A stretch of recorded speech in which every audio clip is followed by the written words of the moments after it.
Hello, everyone, and welcome back to Danger on Delmarva. My name is Rhonda Franny Jefferson, and thank you so much for taking some time out to listen today. If you're new here, welcome. What I do is I take a look back at events that have shaped Delmarva. This includes events that are based in true crime, possibly natural or man-made disasters, and other tragedies that have helped shape us as communities, as individuals, and as we will hear in this most recent series of episodes, actually physically, geographically shape us. For this podcast, we cover the areas that range from Maryland to the east of the Chesapeake Bay Bridge, Virginia north of the Chesapeake Bay Bridge Tunnel, and all of Delaware. Today's and the next episode, as this will be a two-part episode, will actually discuss some other locations such as South Carolina and North Carolina, other parts of Virginia, as well as Philadelphia, D.C., and some parts of New Jersey. This is because it's in relation to a storm that took place in 1878, and the storm, of course, affected more than just one location. However, while I will be mentioning those other areas, that will be either to introduce the trajectory of the storm, also some things that happened in Pennsylvania, more closely related to Philadelphia, that would affect Delaware as we share some of the same waterways, the same thing in regards to New Jersey and even Baltimore in regards to railroads. So this will be a really interesting episode, I think. When I first started reviewing information for this storm, I really thought that I would just have 3 storms in one shorter episode because all 3 storms took place far before the days of the internet. All of the information would have either been completely relayed by newspaper or telegraph offices, which when, a storm has taken out most of the infrastructure, those telegraph communications are pretty much going to be nil. And so I came up with about 20 paragraphs of each storm that I could find and started to go to work on the first one chronologically from 1878. And what I found is that as humans, I know that we have a quest for knowledge. That's one of the reasons I know that I like doing this type of content. But other people are always, searching for and trying to gain knowledge as well. So I found that the Delaware Geological Survey, actually did a very, very complete research document on this storm. They did the report at around the year 2000. So this was 122 years after the storm took place.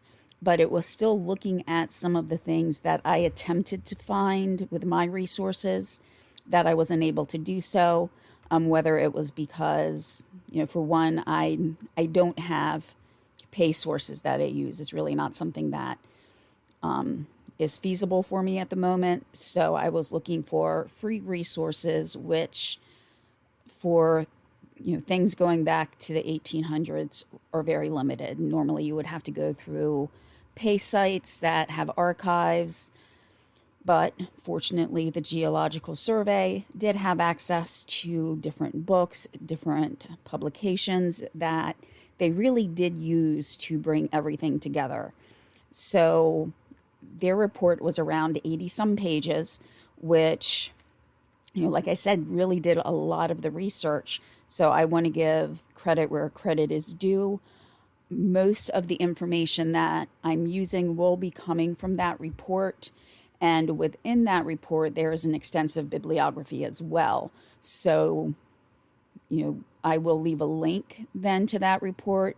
That way, if you do want to, find out more about the books that were written that they used, or are able to find some of those different articles, that will be available as well. Looking at the wide context, in terms of damage that the storm did, I will wait till the end to cover the monetary damage, even though up front, to let you know how I'm figuring that is based on the 2000 report that the Geological Survey did. I am going to take the figures that they used and try to convert them to 2022 figures. They did convert them to the year 1999 or 2000 figures, but a lot has changed since then. So I want to go in and calculate those. However, the numbers that are used in the articles that the report sourced, those were really the numbers from ships that were lost, from businesses that lost a building or machinery or a lot of their goods, or large farms that lost crops and cattle. What's missing really are the innumerable individuals and families that lost everything that they had.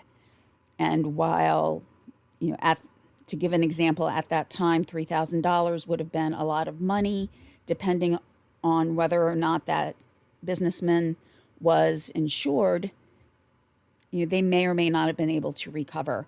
Whereas the individuals and the families that were part of, the really ingrained middle class and lower middle class, once they lost everything, they lost everything.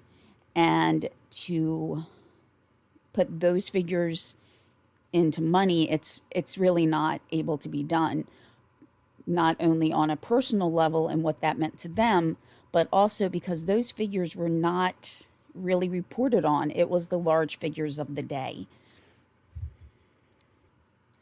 Now, even after I did go through and try to eliminate parts of the report that were redundant, things that were outside of the ranges geographically that I wanted to cover, I still ended up with 30 pages of notes. So that would include not only that report, but also some of the other information I had found previously. So this is how I know it's definitely going to take multiple episodes, because some of my other longer episodes in the past have only maybe been 17 or 18 pages in notes. So I will be quoting some extensively from the report, just because the reports of the day depict what happened better than probably I ever could. But within each of those quotes, there will also be some areas, again, that I've taken out because of redundancy, or, something that was outside of the purview. I will make sure that I make it clear when I am quoting, whether it's scientifically quoting some information, or if there are even diary entries that I found. Also, I am not a meteorologist by any stretch of the imagination. I think a lot of us just come to know some of the weather just by feel. Even my 11-year-old will look out some days and say, oh, it looks like it's going to rain today. And just things that we pick up. Just being from the area, even without, really studying this or knowing what it meant, I just know that when I hear low pressure, that's not good.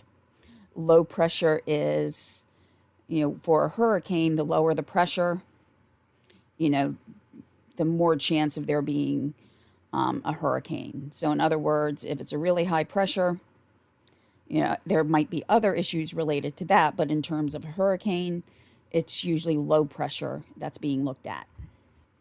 Also, hurricanes do they do get most of their power from being over water. So when the storms form, they're either coming westward from say, waters near Africa, or they're coming up from the eastern seaboard and the Bahamas or Caribbean islands. There are storms that gather strength through the Gulf of Mexico. So there are just a few pieces of terminology that I want to go over before I start reviewing the report. Even though some of these terms may not be used during these episodes, it may give some context if you've heard them used in reference to other storms. So first is, of course, hurricane, but we may also hear this referred to as a typhoon. And what this is it's a storm that usually has a sustained wind of about 74 miles per hour in the northern hemisphere, so above the equator, and to the east of the international date line, it's called a hurricane. So being from the eastern seaboard here, from where I'm from, we'll always call it a hurricane. If it's still above the equator but to the west of the international date line, it's called a cyclone. So those form really in the Pacific, whereas hurricanes form near to the Atlantic. There are also hurricane seasons which have slightly different dates depending on whether they're forming in the Pacific, the Atlantic, or more towards what's considered the Central Basin. If we hear that there's a hurricane warning, what a warning means is that the winds, at least of the 74 miles per hour, are expected in a coastal area within the upcoming 24 hours. As far as a hurricane watch, these are more specific. You may know for sure basically that a hurricane or the winds will be approaching. Before a storm becomes a hurricane, though, we might hear different terms such as a tropical depression, and that's where winds are sustained at about 38 miles per hour or less, and a tropical storm, which is around 39 miles per hour for the sustained wind. So with some of that information out of the way, let's get into the story of the Gale of 1878. And as always, my sources, which again are primarily be the Geological Survey report, will be linked in the description of the episode. I also do want to add the Geological Survey does have a lot of maps that show the trajectory of the storm to give you a better idea, and it will list other things such as the miles per hour at certain times of the storm. So again, just kind of a wealth of information. So really appreciative of all the work that those who are involved in the writing, the research, put into that to better understand storms, because we always want to learn, and some information from that storm may help have a better understanding of how storms form and move today. Now, I know many people live in areas where weather can change in an instant, and I've seen so many memes that, to paraphrase, say, if you don't like the weather, wait 5 minutes. And just personally, I think that's especially so near areas of water, whether we're talking more of large bodies of water, such as the Atlantic or Pacific, or even within areas that have large lakes or other, water systems. And, as I mentioned, I'm in no way a meteorologist, and the only times I really check weather per se by a forecast is, if I'm looking to check on how to dress my children. So I want to know whether it's going to be 32 degrees or 63 degrees outside. And around here, between the months of March and May, you kind of never know what you can get. It might be 32 degrees when I'm getting them ready, and by the time I pick them up, it's in the 70s. So that's really how I get my weather. I ask Alexa, the night before, I know how I'm going to dress them. Otherwise, I look at things by sight. I see clouds, I see fog, and that's that. My husband, on the other hand, will listen to the Weather Channel 24/7 if he had the opportunity. And when there is any type of storm system, whether it be a hurricane, a nor'easter, snowstorm, he is glued to that TV set, and every 10 minutes he's coming to me giving me updates. So I really don't need to actually tune in most of the time. He keeps me very up to date.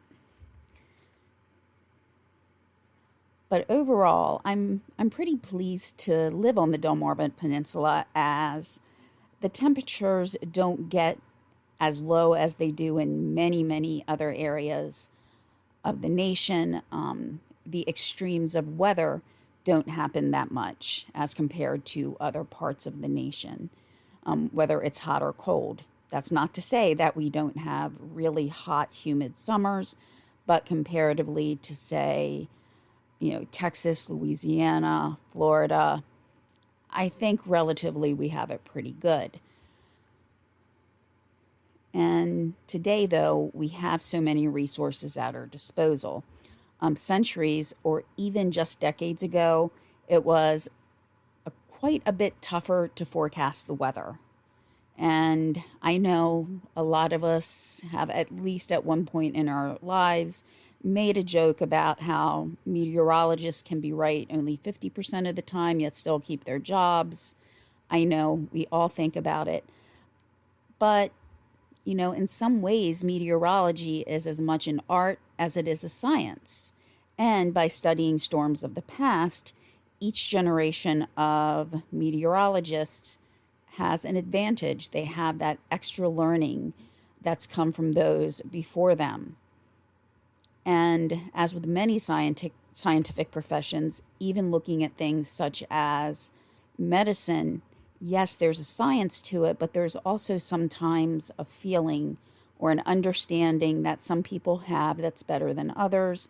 And again, also there's that extra learning that each generation has. There was some very interesting information that was put forth in the Geological Survey. And while my personal feelings and emotions say that the information is not correct, I know scientifically that it is. And that was that there has not been a hurricane to make landfall in the state of Delaware since 1900. Now, growing up, I've heard of storms such as Hazel. I've lived through Gloria, through Floyd, and it's still technically correct to say that there has been no hurricane that made landfall. And even in Maryland and Virginia, the numbers are still relatively low, even though I've been in Virginia where, and if I've mentioned this story before, please don't judge me, that when I was in Virginia, I took a tour on a boat where it was just basically going through the James River, and being young and naive and thinking that nothing was going to happen, I took this tour the day before a hurricane was supposed to hit the area. And even, those that ran the tour didn't think anything was wrong with going out that day, but yeah, the wind hit a day early, so we did come back. But they had rebuilt the docks because all of the docks in the area had been destroyed by a hurricane a couple of seasons previously. And they built floating docks compared to a rigid fixed dock so that all of the docks wouldn't be destroyed again, or at least minimize the destruction that they went through.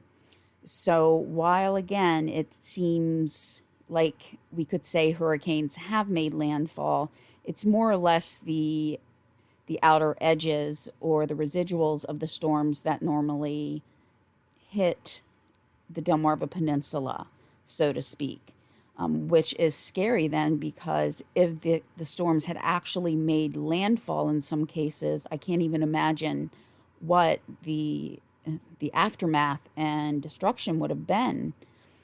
So I am going to read some information from the I'm sorry, I keep wanting to say the Geographical Survey, but it is the Geological Survey. If I do accidentally slip, please excuse me. But I am going to read some information from the Geological Survey report. So, as I mentioned, no hurricanes had made landfall in Delaware since 1900. There has been one Category 2 to make landfall in Maryland, one Category 1 made landfall in New Jersey, and in Virginia there has been two Category 1s, one Category 2, and one Category 3. Not only are hurricanes that make landfall very rare, but coastal flooding that is a result of a hurricane are also very rare. There was a review of the records of Breakwater Harbor in Lewis, Delaware, and using that specific location as a point, the survey reported that only 6 of the top 30 high tides of record were generated by hurricanes. So there wasn't a lot of damage done by water with most of these hurricanes. What those of us who do live around the middle or the mid-Atlantic seaboard up to the North Atlantic, we're more familiar with what are called nor'easters. And we see these a lot more than actual hurricanes. A nor'easter is something that when I hear that's coming, I just don't want to leave the house. These take place in time frames where it's usually colder. So whereas hurricane season, it tends to be more during times that are warmer, even though it might be approaching fall. Really, nor'easters are those that bring most destruction because it comes with the cold weather, and that can include heavy rains, which really feel very frigid with it being colder outside. And sometimes also it can come with freezing rain. So personally, I just see nor'easters as more of a threat, and so does the Delaware Geological Survey.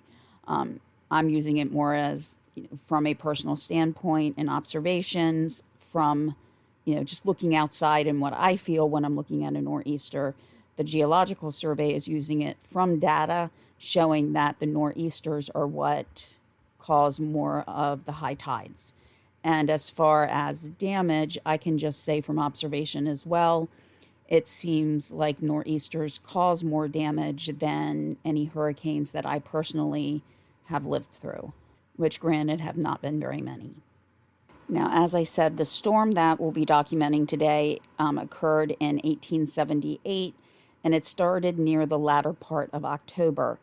Areas that were affected ranged from Cuba all the way up to the northern parts of New York, even with some of the origination of the storm starting in Canada. There was really a convergence of a number of different systems, both high and low pressure, that, for lack of a better term, was a perfect storm in terms of when and where these different systems hit, and the fact that they were near an open source of water, not inland, where it gained a lot of strength by being over and near the water. While I did paraphrase a lot of the last information that I was giving along with some personal observations, I am going to read this directly from the report in regards to how the storm formed. So the quote will begin here. High pressure centered in the southwest dominated the country west of the Mississippi River.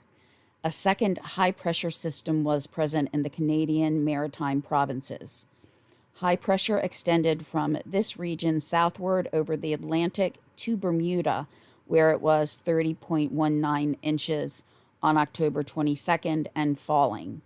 I'm interjecting here. Remember that with lower pressure, that's where we're going to see the hurricane. So the pressure was falling at this point.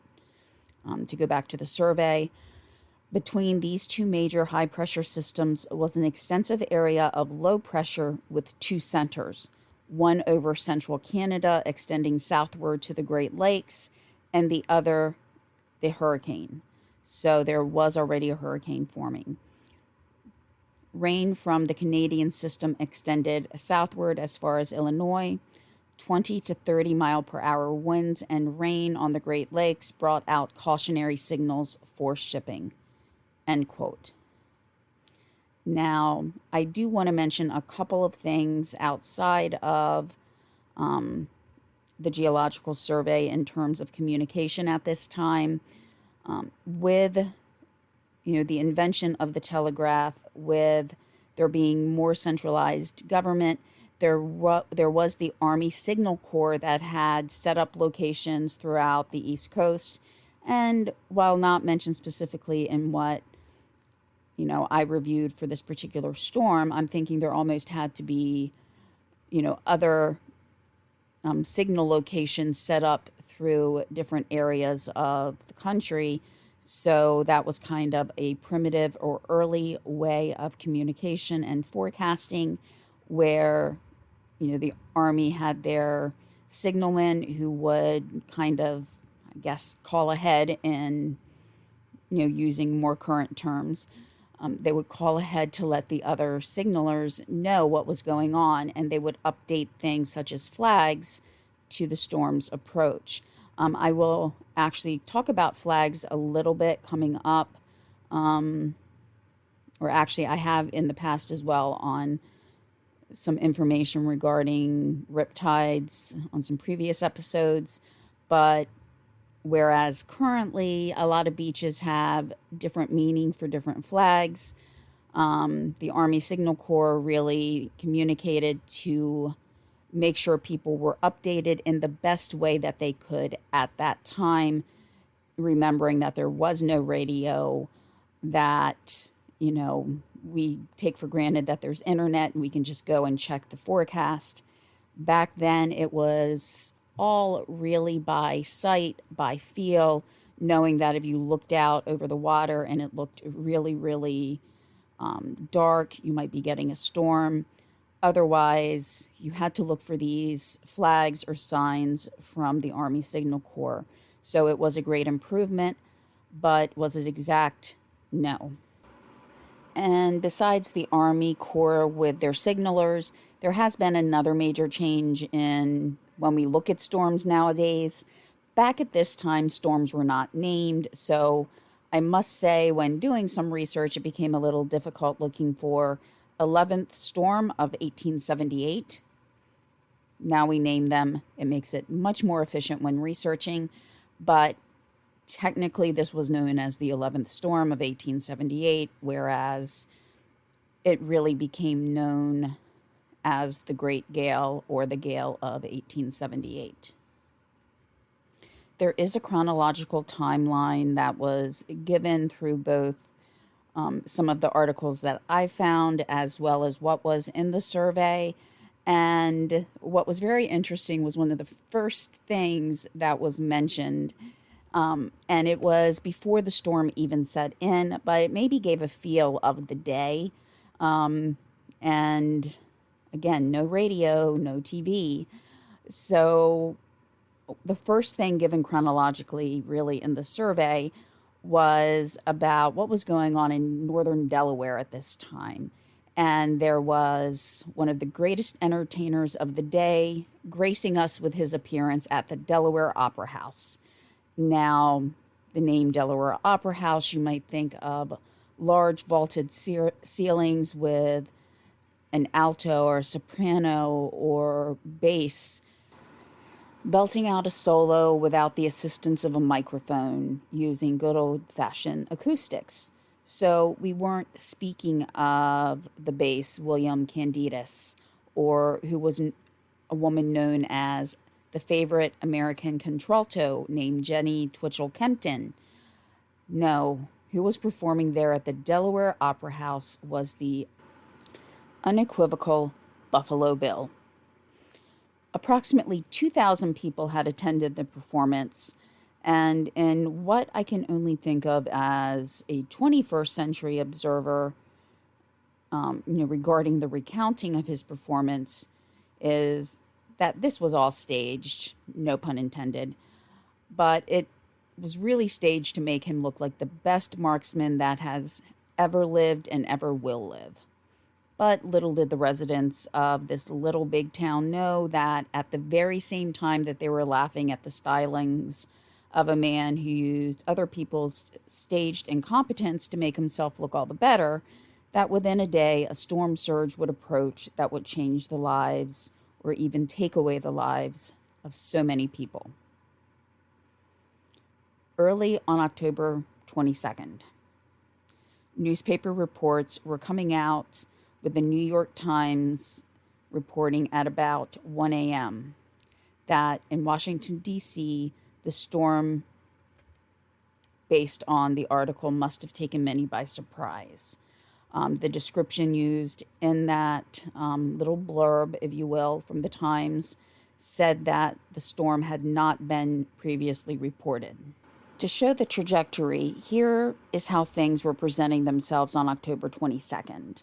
Starting in North Carolina at around 11 p.m., the areas between Wilmington, North Carolina, so remember North Carolina, not Delaware, and Cape Lookout were starting to feel the effects. The winds were around 36 miles per hour and going east. By the time the storm hit Cape Lookout in force, there had been a major change. The barometric pressure had gone from 29.12 to 29.05, and the wind had increased to 68 miles per hour. So even just seeing a small change in the barometric pressure, there was a change in the winds. There was one record, a recording at one point that the winds had reached 100 miles per hour, and Cape Lookout had received about 4.06 inches of rain at that time. Now, very early on into the storm in that area, there had been a schooner named the Altoona that had been lost, and that ship was had to be written off. And then there was another schooner that had wrecked named the Magnolia, moving towards Norfolk, which is really getting close to Delmarva, as Norfolk is about on the other side of the Chesapeake Bay Bridge Tunnel, just not that far when you get over the Bay Bridge Tunnel, which, by the way, I have an episode that I'm working on that. But I have to love the wording that was used at this time in regards to descriptions. It said along the area of Norfolk that the conditions by 9 p.m. was, quote, knocking things about in a lively style. So now we're heading towards lower Delaware, and I really have to admire how succinct my fellow lower Delawareans were even at that time and how they would sum things up. In Dover, it was reported that, quote, the area was visited by a terrible storm of wind and rain that began about 9 p.m. So just very short, straight to the point. It was windy, it was rainy, it was really bad, and it started around 9 p.m. That's what we know at that point in lower Delaware. Now, the forecast for October 23rd is as follows. Again, this is more of a paraphrase or summary of a forecast that I read about for October 23rd. This, again, is from the New York Times. So basically, things were moving quickly. Temperatures were rising in the mid-Atlantic states, as well as New England.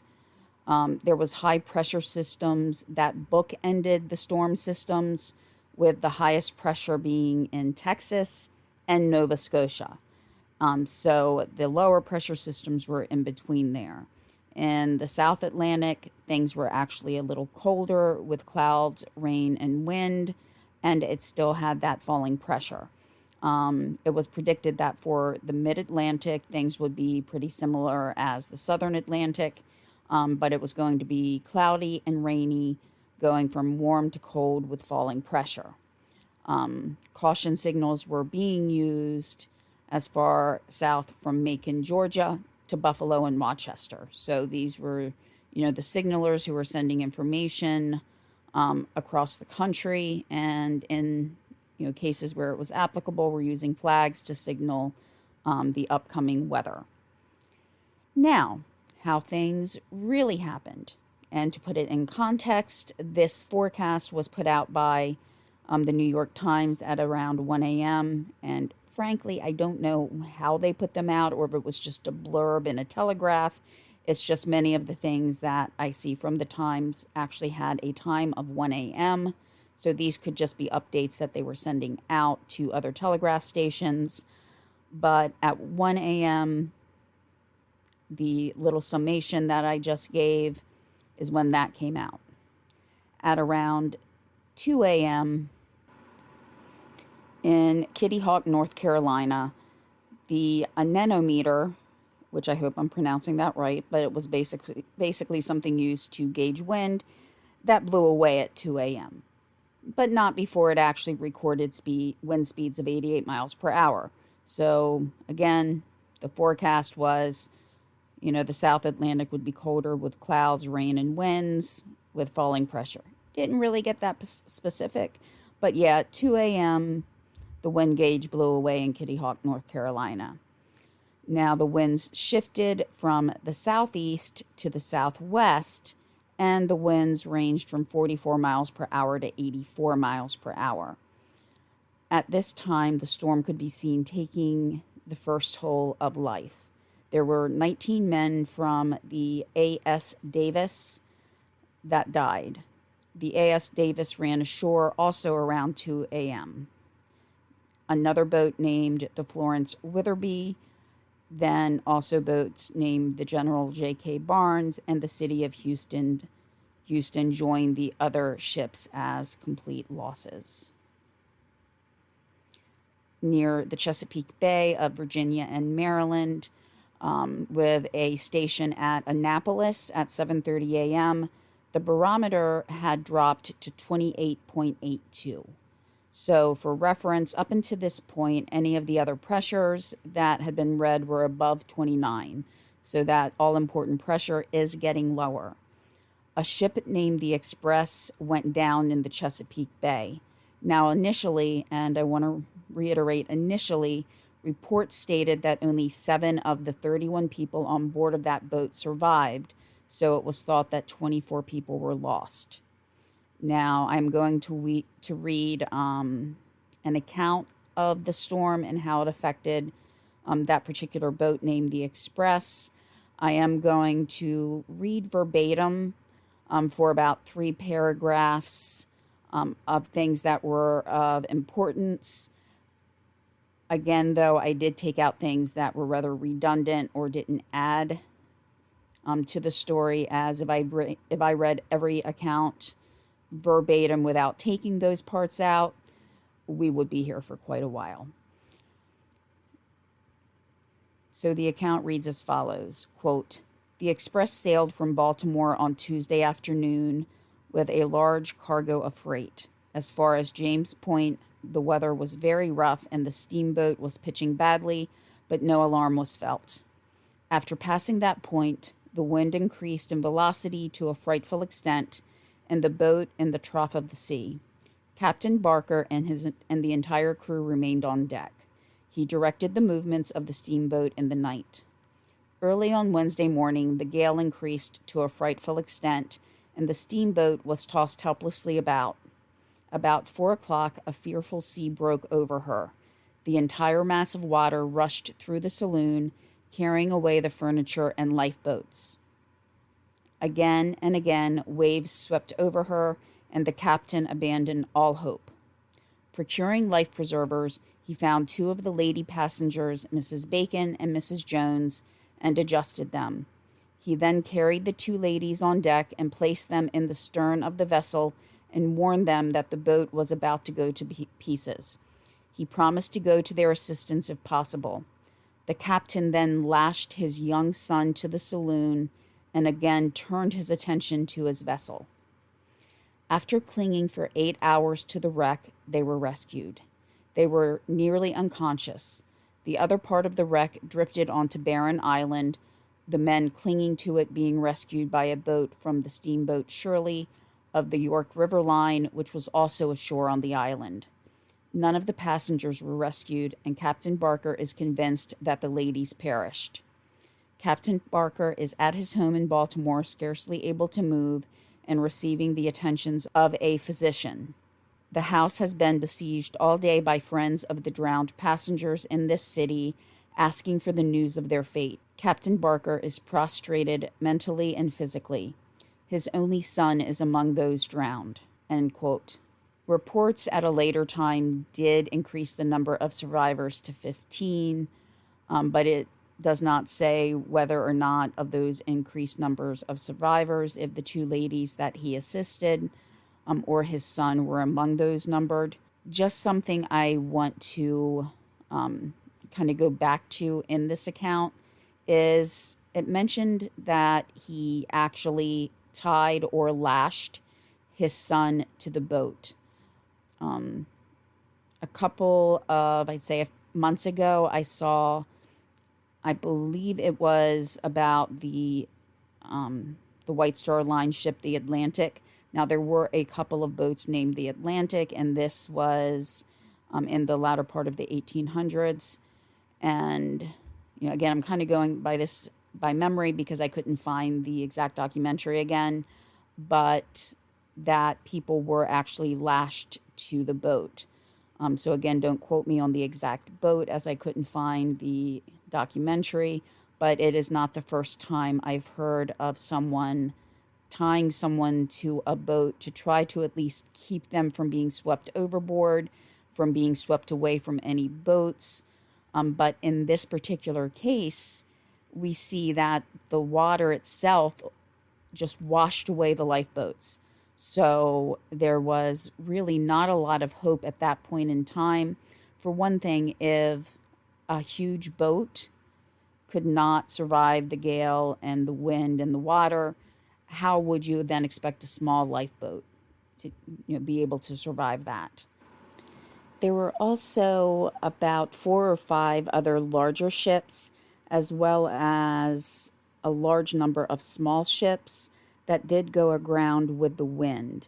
At that point, it was estimated that there were about 4 to 6 fatalities total in that specific area. Moving upward to the eastern shore of Virginia and Maryland, looking at some losses on that day. There was a steamer named the Helen that reported that for 20 miles north of Cape Charles, pretty much everything had been swept away. That stock, houses, and grain were all gone. Powell's Wharf had a lot of vessels that were gone. Now, Powell's Wharf was actually named after a gentleman who was living there at the time as well. And just individually, he was estimated to have lost about $3,000 to $5,000 at that time, which again, as we get to the end, I will look at it in a more broad or general aspect on, how it affected just basically the eastern seaboard in general. 2 particular islands, Cobb's and Hogg's Islands, most of the people who lived there, they were feared that they had all died. Basically, any of the boats that were in that area were either sunk or had been pushed ashore. And looking at the shores of those areas, you could see things that had washed ashore from other ships. So, goods, parts of boats, mechanisms, all of that had been pushed ashore as well. It was also of a large concern that many of the houses on Chincoteague were gone. Now, looking at today's geography, I can say that I can 100% see that many, if not all, of the houses of that time from Chincoteague could have very well been swept away. It's very low laying. When you actually enter Chincoteague, there are some bridges that you cross over, and you're very, very close to the water. And at, high tide, if you're not from the area, it could be very disconcerting. And even living in the general area, I can find it disconcerting. My brother and sister-in-law lived on one of the islands in the area. It was in Maryland, though. It was Elliott's Island, and going out, to their house. I only made it out there a couple of times, as they're now back on this side of the shore. But, the water could come very high. And if it was high tide and there was a storm, you could not get over the roads. And we'll discuss another island a little bit later on that I'm very familiar with and traveled there dozens of times, that I can't imagine what it would be like being on that island. So with a description from what occurred at Chincoteague, there was actually someone from the Baltimore Sun who was in the area. He went by boat up and down through the tributaries, through the waterways, to see what was going on so he could report back about the aftermath of the storm. So this is what he wrote, and this will be about maybe 2 paragraphs completely. So to begin the quote, and this was under the date, this was the date of October 24th when he wrote this. So, quote, "The flood swept before it sheep and cattle and horses in all directions, and ruining nearly all the crops which the poor islanders had worked hard all the summer to raise for winter supplies. Granaries and corn cribs were flooded, and their contents swept off or ruined where they stood. The greater part of the crops had been scattered. Sweet potatoes and other potatoes are raised, and a good many never will be dug out of the beds. Small boats and large schooners even were cast up into the cornfields and on the marshes and shoals. Some of these will prove total losses, but others may be saved, but in many cases it will cost half their value to set them afloat again and put on the needed repairs. Very many of the poor islanders have lost everything, and some who were well-to-do before the cyclone are reduced to poverty. Your correspondent traveled by the little steamer Widgeon for over 40 miles among the countries, etc., of the eastern shore of Virginia, and the shores of the rivers, etc., were strewn with the carcasses of horses, cattle, and sheep. Many of the hardy Chincoteague ponies, which are accustomed to stand all kinds of hardships out in all weathers and seasons, were overwhelmed in the rising flood. Everywhere the storm was disastrous in its effects, though, so far as could be learned, only 1 or 2 human lives were lost. The life-saving stations along the coast were under 2 or 3 feet of water. Captain James Tracy reports that the crew at his station worked all night to keep the windows from being bursted in by the force of the wind. Captain Tracy thinks that, but for those precautions, they would all have perished, for the water around them was in some places 10 feet deep, and no boat could live in the heavy surf that beat the coast. No vessels, however, were driven on the beach. Now, and this is where this particular recounting ended. Now, I am very partial to the Chincoteague ponies. They do also venture onto Assateague. You are probably just as likely, if not more likely at times, to see them along the beaches of Assateague, Maryland, and Virginia. But where this writer did say that they were accustomed to all kinds of hardships, though it's not 100% validated how the ponies made it to Chincoteague, it's pretty well accepted that a Spanish galleon was sunk probably in a storm, and the ponies were able to swim ashore.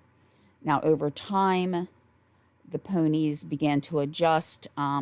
What they had to eat was not really conducive to a horse, but their bodies adjusted. They became more hardy. They have a more distended stomach compared to other horses, and Chincoteague pony is actually its own breed after all of the changes that the generations made, where their bodies adjusted in order to stand what was actually available for food and for drink in the area. So they are really a very hardy pony. But this was, a storm that had such wide sweeping implications, and unfortunately, some of the ponies did not make it. There were accounts too of people, men, women, and children, all taking the hides off the ponies. And while at some point we might look back at it and think, how could they be doing that? Taking the hides off horses or ponies. And again, hard for me too, because I really, really do love these ponies. But these are people who had lost everything, who, when the winter came, which was not really that far away, this was the end of October, that they would need blankets, they would need things to keep warm, and they had to make do with what they had.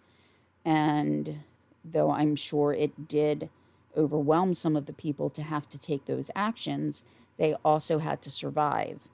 And in this case, they used any resources available, the ponies. Going through some other damage that was done in Easton, a spire on the Methodist Episcopal Church had gone down.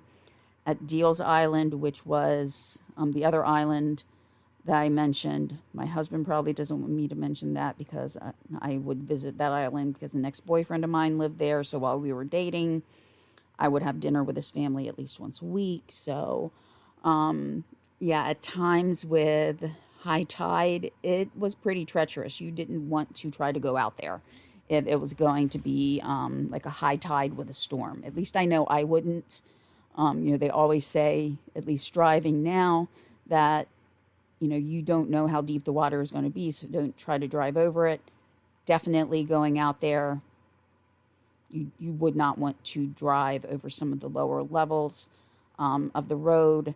There were marshes. You would just stay where you were rather than try to get off the island. There were what was described as several bodies that were recovered on the shores of Deal Island. And one of the, looking at this location, I'll see if I can find a map to describe exactly how far it was, but that ship, the Express, the one where the captain actually tied his son to the boat, that was near Baltimore or the Chesapeake Bay, down as far as Deal Island. I will leave a link to a map that shows the distance between the two. Unfortunately, I could not find a map that actually gave me the miles between James Point, because James Point is actually kind of in the middle of the Chesapeake. So there's not really landing points. And all I could find was driving directions, which took it all around pretty much the whole peninsula. So I will leave that map on there. Also, just for reference, a lot of the articles of the time call it Deal's Island, but now it's known as Deal Island. So if I'm reading, you may hear me say Deals, but if I'm just talking about it in general, I'll probably say Deal out of habit. On the same day as the writer in Chincoteague put out his report, there was also a report from Wilmington, Delaware, in a publication called The Every Evening. And what it stated was that at Lewis, the storm was, quote, the most terrible gale in 40 years.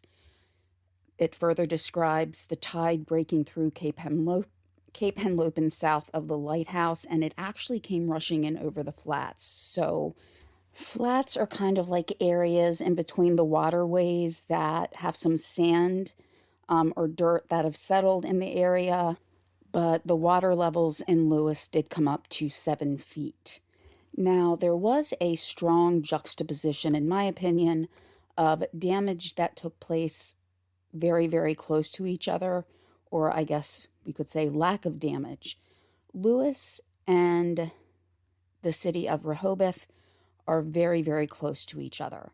Now, I just recounted some of the damage that Lewis went through with water coming up to 7 feet deep. Now, Rehoboth Beach, however, some of the reports in that area were really very minimal damage. There was a hotel called the Douglas House. There was some erosion in front of that, but it didn't really damage it. It came to within about 4 feet of the Douglas House. As far as some of the other buildings in the area, it says some cottages were slightly damaged. There were bathhouses around the beach. Those were broken up, but those aren't really very sturdy, structures. And as far as the railroad, which we will talk more expansively about in different parts of the Eastern Shore a little bit later on, but in Rehoboth, the J&B Railroad didn't have hardly any damage at all. There was a little bit of track that was damaged or washed away, but that was just in a very small location.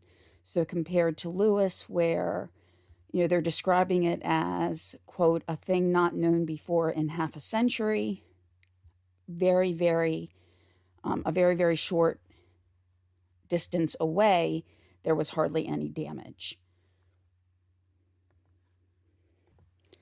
But to show even more difference in how the damage was allocated along the Eastern Shore, other descriptions show that Rehoboth did have extremely high water and that ships ran aground.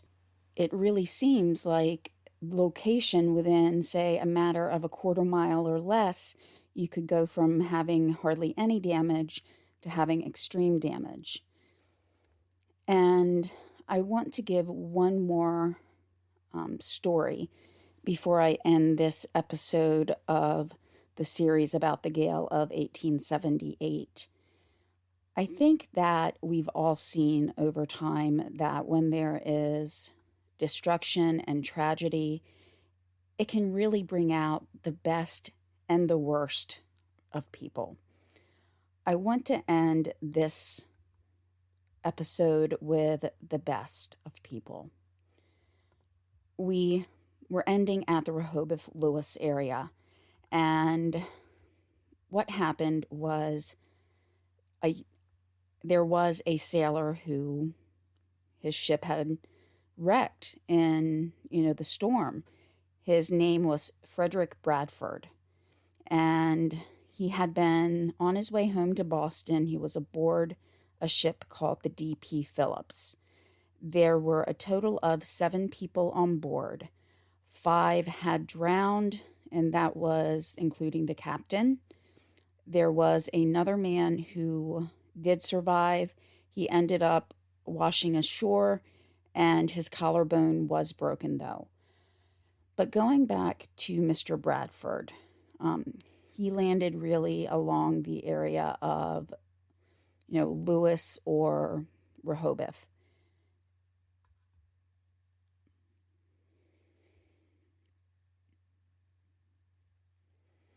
He really had nowhere to go.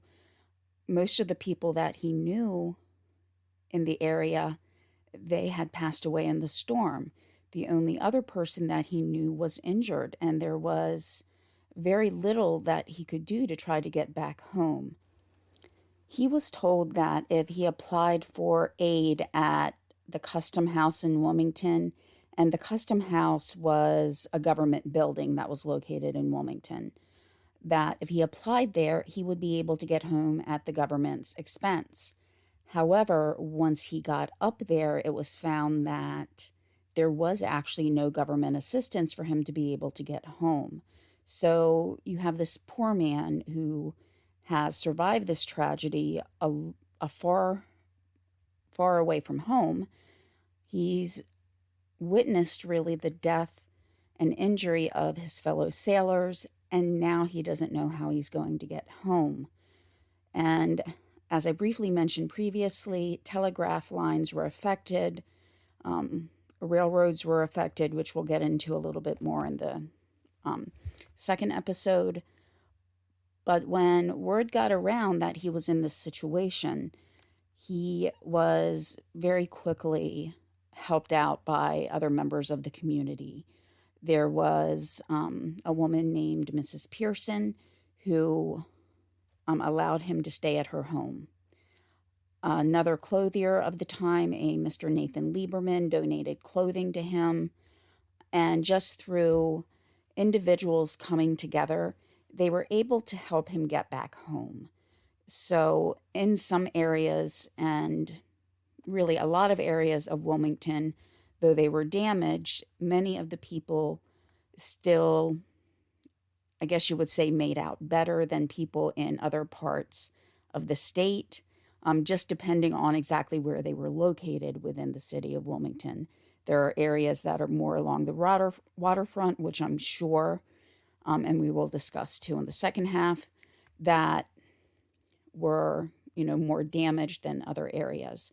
But people who were able to donate for this individual to get back home, that just shows how, in the midst of tragedy, even if people have lost things, that a lot of people are able to still see past that and realize that there are others who may need even more assistance than they do, and try to come together to help those who are in need.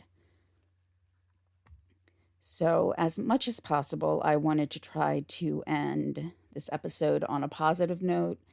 The second half will really get into more damage that happened, as well as the actual effects to the coastline and other parts of the shore. So, like I said, as much as possible, I wanted to try to end on a positive note, which is very hard to say considering just out of Mr. Bradford's group that 5 people did die, and that one was, a far way away from home with a broken collarbone. I really wish there was more information on him as well, because, as much difficulty as Mr. Bradford had getting home, just imagine another person being, hundreds of miles away and having an injury and not knowing whether or not he'll have the means to get back home, and if or when he does, exactly how long that will take. So I really wish there was a name for him that I could look up. But for Mr. Bradford, the people of the city of Wilmington did come together to get him back home. So thank you for sticking with me for the first hour of this episode.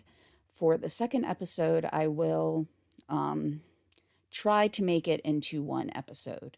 There's still a lot of information to go through, but since we've covered a lot of background on this one, I'll try to start almost directly back in to the events instead of having, a lot of the backstory.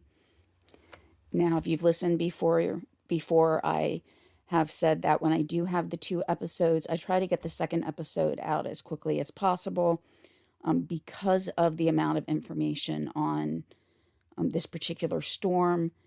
I have gone through and edited and, removed a lot of information, but there's still kind of a lot to go before I can really shorten the episode while not really losing the impact. So I will try to get it out within 7 days of the date that this is published.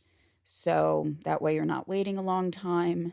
But, again, I don't want to lose any of the impact that the storm brought to the area. Before I go, I just want to mention that my contact information, if you have any story ideas or thoughts, will be listed in this the description of the episode.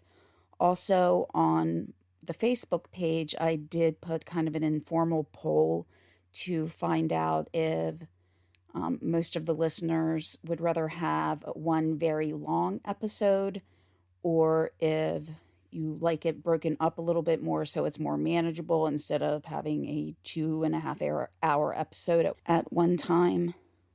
I do also have another podcast. It covers a lot of the same topics, but it's, not geographically located on the Delmarva Peninsula. So, so far I've really only covered other events within the United States, but I have many, many ideas on episodes for that podcast. It's called, and it's quite a long title, Mystifyingly Missing, true crime, and thought-provoking events because it covers a lot of things. Again, true crime, tragedies, and where I kind of expand in that podcast, I also look at events that may have been overshadowed by something else, such as Harriet Quimby, who was the first female in the United States to get her pilot's certificate, or as we would know it now, a pilot's license. She was also the first woman to fly across the English Channel. However, her name has been largely lost to history, and that momentous event of flying across the English Channel, being one of the first people overall to do so, and being the first woman, was overshadowed because the date that she made her flight was on April 16th, 1912. And if you are into a lot of history or, are familiar with shipwrecks, you may recognize that approximate date as being when the Titanic sunk. The Titanic sunk on April 15th of 1912.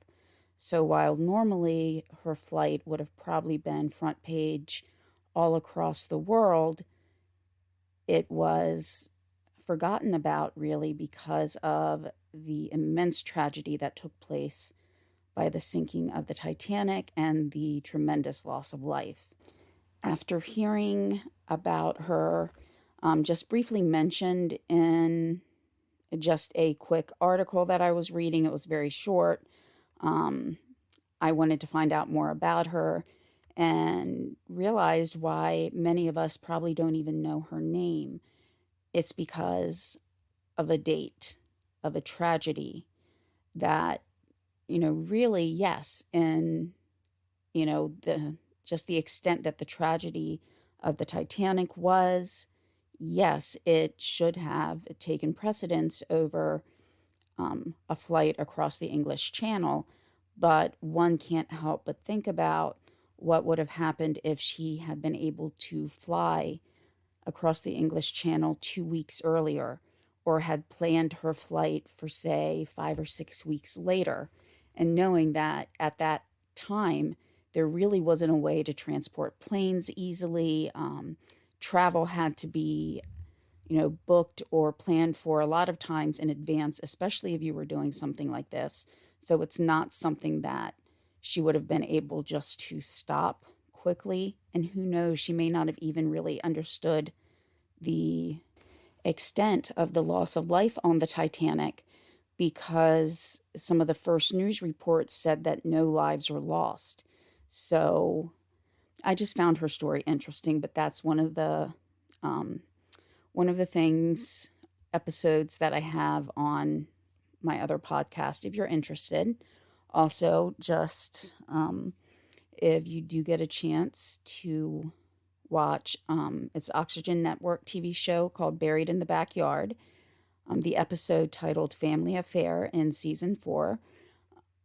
I was interviewed on that episode if you would like to take a look at that.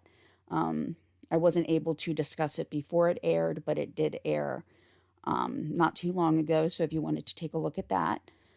But I will, again, leave all of this in the description of the podcast, and I will talk to you again soon. I hope everyone has a great week. Bye.